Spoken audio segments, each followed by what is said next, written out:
Os tipos de experimentos científicos mais simples de entender são os que têm natureza qualitativa. Quando dizemos isso, o que nós queremos dizer é que queremos investigar se algum fenômeno previsto por uma teoria de fato existe. Vamos pegar, por exemplo, a relatividade geral de Einstein. Ela previa que a luz seria afetada pela gravidade. E como que nós provamos isso? Nós observamos as estrelas que aparecem ao redor do Sol durante um eclipse.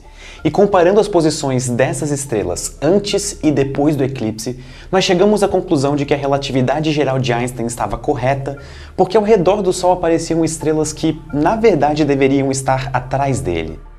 E isso prova que a luz delas foi desviada pela massa do Sol. E é exatamente esse tipo de fenômeno que a relatividade prevê. Mas muitas vezes as previsões que as nossas teorias científicas fazem não são nada gritantes e óbvias como na relatividade. Muitas vezes nós precisamos testar previsões verdadeiramente sutis.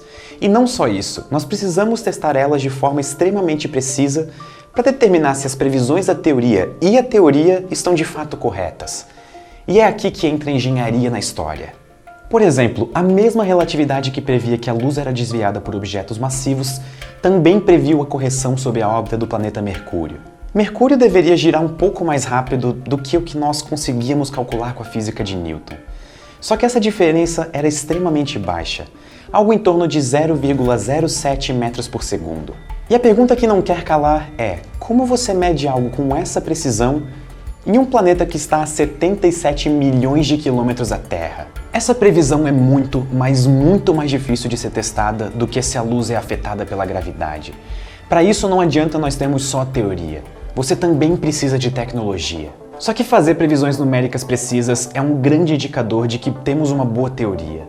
É por isso que toda a matemática e as fórmulas complicadas usadas na ciência precisam nos dar algum número no final, ou elas são inúteis para nós. E também não é qualquer número. Nós precisamos de um número que nós possamos medir de forma direta ou indireta.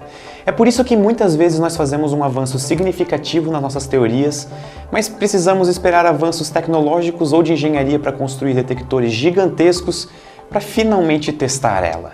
Em setembro de 2015, nós conseguimos fazer uma das previsões mais ousadas e difíceis de se medir da relatividade geral: a existência das ondas gravitacionais. Essas ondas são vibrações que se propagam no próprio tecido do espaço-tempo, só que elas são extremamente, quase impossíveis de se medir, a não ser que elas sejam geradas em eventos muito energéticos, como a colisão de buracos negros. Mas uma parte da história não tão contada quando falamos do famoso experimento do LIGO, que detectou as primeiras ondas gravitacionais da história, é que para fazer isso, o time de cientistas passou por um dos mais difíceis desafios de engenharia da era moderna e precisou criar a régua mais precisa do universo. Sim, a régua mais precisa do universo. Mesmo sendo gerada por dois buracos negros, para conseguir detectar as ondas gravitacionais, nós precisamos conseguir medir distâncias da ordem de 10 elevado a menos 19 metros. Para comparação, isso é a mesma proporção de conseguir medir a distância entre o Sol e a estrela mais próxima com o erro de um fio de cabelo. Isso é inacreditável. Então agora a pergunta que surge é: como nós conseguimos medir distâncias tão pequenas? Ok, não foi exatamente com uma régua, mas entender por que não foi com uma régua vai nos ajudar a entender o quão impressionante isso foi. Uma régua nada mais é do que um pedaço de metal com marcas separadas por algumas distâncias que nós conhecemos. Quanto menor for essas distâncias entre as marcas, mais precisa a régua é. Mas se nós tentarmos colocar as marcas da régua muito perto uma das outras, nós não vamos conseguir enxergar nada direito. Existe um limite para a precisão de uma régua. Então, como é que nós podemos medir distâncias ainda menores do que uma régua pode? A questão toda é que nós não podemos medir essas distâncias menores diretamente, mas nós podemos associar a medida de distância com alguma outra coisa que nós podemos enxergar, medir e calcular. Um exemplo simples disso é um aparelho de medida chamado micrômetro. Ele mede a distância entre duas pontas de uma abertura de metal, e a largura da abertura pode ser regulada por uma rosca. E é aí que está a solução do problema da precisão. Uma pequena variação na abertura está associada diretamente a uma rotação visível na rosca. Isso é, a gente não mede diretamente a distância da abertura do micrômetro, e sim o quanto a rosca que controla a abertura foi girada, de forma que podemos notar a olho nu quando a rosca girou, sem precisar notar a olho nu o quanto que a distância mudou. Para vocês terem ideia, enquanto réguas milimetradas têm precisão da ordem de 0,5 milímetros, os micrômetros têm precisão de 0,005 milímetros. Apenas adicionando esse mecanismo da rosca, nós aumentamos em 100 vezes a nossa precisão. Mas isso ainda está longe da precisão que foi usada para detectar ondas gravitacionais. Como que nós podemos medir distâncias menores do que um núcleo atômico? A chave é uma das técnicas mais fenomenais da física experimental: a interferometria. A palavra interferometria vem do termo interferência, obviamente, que é algo que acontece com ondas de todas as formas. Mas, em geral, nós usamos interferometria com ondas de luz. Mas o que exatamente seria uma interferência entre ondas? Uma onda é simplesmente uma vibração. Nós podemos visualizar ela mais ou menos assim. Essa onda tem uma fase, e isso vai nos dizer onde os pontos altos da onda vão estar. A interferência acontece sempre que duas ondas interagem, sempre. Considere que as duas ondas estão na mesma fase, isso é, os picos delas estão no mesmo ponto. Quando essas ondas interagem, elas vão se somar e vão totalizar uma onda mais intensa. Isso é o que nós chamamos de interferência construtiva. Agora, outro caso possível é que as ondas estejam em fases opostas. Isso significa que o ponto mais alto de uma está no mesmo lugar do ponto mais baixo de outra. E quando essas ondas se juntam, elas se anulam completamente. Isso é interferência destrutiva. E essas não são as duas únicas possibilidades. Na verdade, elas são minoria. Existem diversas maneiras de criar interferência, e diferentes diferenças entre os picos e posições das ondas vão criar padrões de interferência diferentes. E é aqui que vem a chave da interferometria. A fase de uma onda de luz depende da distância que ela percorreu. Salvem isso. Considerem duas ondas de luz inicialmente em fase, ou seja, o pico delas coincide. Uma delas segue num túnel em frente, enquanto a outra é desviada para um túnel perpendicular. No fim de ambos os túneis, as ondas são refletidas e voltam a se juntar no meio. Vamos supor que no primeiro túnel caibam 5 fases de onda, enquanto no segundo túnel cabem apenas 3.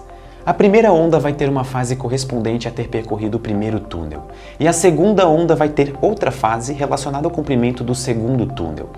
O resultado disso é que o padrão de interferência vai depender diretamente da diferença dos comprimentos dos túneis. Ou seja, nós podemos medir a diferença de distância entre os dois túneis usando a diferença de fase da luz. O melhor de tudo é que esse tipo de medida pode ser feito com uma precisão extremamente bizarra. Vocês querem uma prova dessa precisão? Lembram quando eu disse que precisávamos conseguir medir a distância entre o Sol e a estrela mais próxima que fica a 4 anos-luz, com a precisão de um fio de cabelo? Porque foi exatamente isso que o experimento LIGO fez para detectar ondas gravitacionais. Eles construíram um interferômetro com 2 túneis idênticos em direções diferentes. A ideia é que quando uma onda gravitacional passasse, ela iria distorcer o espaço de forma diferente em cada direção, o que causa uma pequena diferença de distância em cada túnel. Enquanto a onda gravitacional passa e distorce o próprio espaço, um dos túneis pode ficar maior enquanto o outro fica menor e assim vai. No fim, era possível medir essa diferença usando a própria luz. Essa diferença de distância é menor do que um núcleo atômico.